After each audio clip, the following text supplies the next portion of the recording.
So guys, I will introduce myself quickly. As you already know, my name is Roshan and I will be guiding you throughout these 3 months. I will teach you basic vocabulary, sentence structures and will correct your mistakes.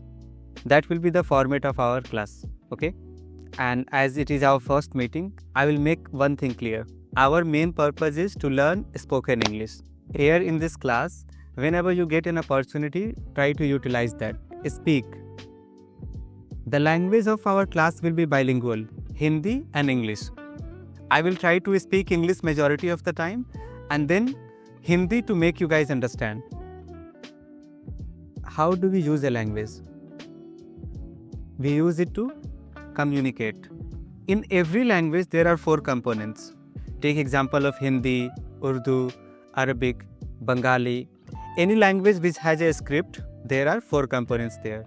But for languages like Bhojpuri, regional languages, we only listen and speak. We don't have any reading material there. We don't have any writing material there. Correct? How did you learn your native language? Almost everyone said that they listened to this language. Their parents spoke. So in simple words, you all were surrounded by it. You had a natural environment. Correct? हम चारों तरफ से उस language से घिरे हुए थे. School, parents, friends, family, everybody spoke that language. And how did we do it? We just imitated them. We copied them. हम उनको सुनते थे और कॉपी कर लेते थे. Right? Can we learn this language in the same manner?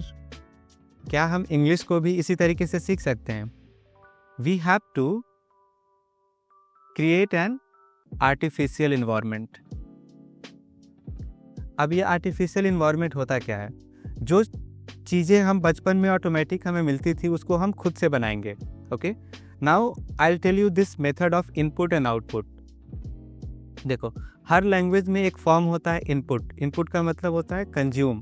Things we consume is called form of input. तो वैसे ही इनपुट का मेथड क्या क्या है? Reading, listening and watching. तो देखो, लैंग्वेज का 2 कंपोनेंट है कि नहीं यहाँ पे, रीडिंग एंड लिसनिंग. अब जब हम ये काम करने लगेंगे तो तब इसके साथ साथ हमारा फोकस किस पे होना चाहिए? Output means production, that is speaking and writing. ये 2 हमारा गोल है. सबसे बड़ा गोल क्या है? To be able to speak. Okay, अब इन दोनों चीज़ों के बारे में बात करूंगा कि आप लोग कैसे कर सकते हो. अब थोड़ी देर हम प्रॉब्लम्स के बारे में बात कर लेते हैं कि these are few problems I think a lot of people face. First, sentence structures.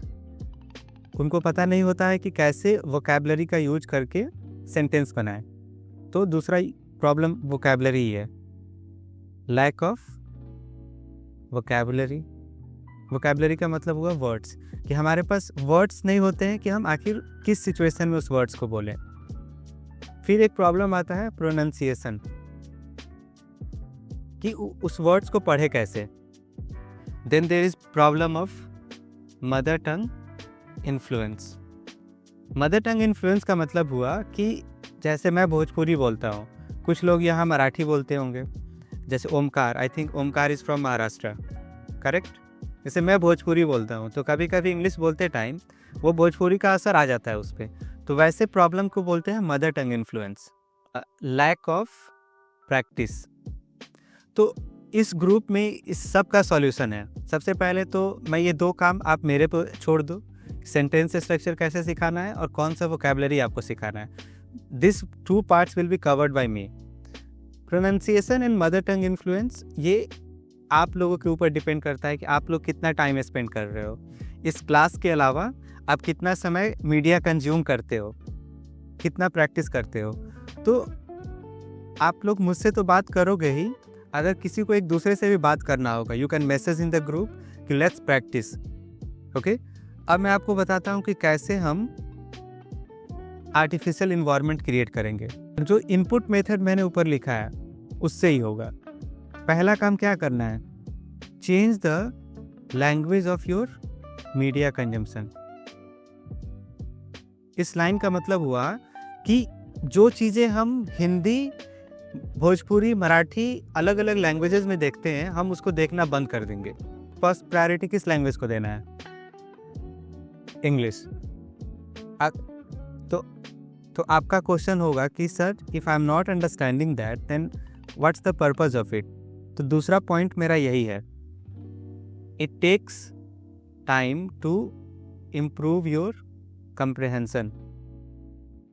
अब देखो, कंप्रेहेंशन का मतलब क्या होता है, टू अंडरस्टैंड। इसको अगर सिंपल वर्ड्स में अगर मैं बताऊं, कंप्रेहेंशन मीन्स टू अंडरस्टैंड, किसी चीज़ को समझना। जैसे ये अगर लाइन मैंने लिखा है, अगर आप ये पढ़ के समझ पा रहे हो तो इसका मतलब हुआ you are able to comprehend this lines. Okay, तो आर्टिफिशियल इन्वायरमेंट बनाने के लिए हमें क्या करना होगा, पहले तो अपने नेटिव लैंग्वेज में कुछ नहीं देखना है। We have to watch only English media, भले ही समझ में ना आए, we will force our selves. Okay, फिर उसके साथ साथ रीड लाउडली। जो भी रीडिंग मटेरियल में भेजूंगा उसको बोल बोल के पढ़ना है। राइटिंग में क्या क्या कर सकते हो आप लोग, you can start writing journal. Journal का मतलब होता है कि हमने आज पूरा दिन क्या किया, कल हम क्या करने वाले हैं। So it is like writing a diary. तो ये 4 काम आप शुरू से करना शुरू कर दो। I hope the class was helpful for you. So basically this is the simple structure of my class कि पहले मैं उनको कुछ पढ़ाता हूँ, कुछ सेंटेंस स्ट्रक्चर्स, और फिर उस पर हम बोल बोल के बहुत ज़्यादा प्रैक्टिस करते हैं। अगर आपका भी बेसिक्स बहुत कमज़ोर है then you may consider joining this. And if you have watched this far, thank you so much for watching. Please share this video with somebody who is trying to learn, and let me know in the comments whether you liked this video or disliked it, and I'll see you very soon. Bye.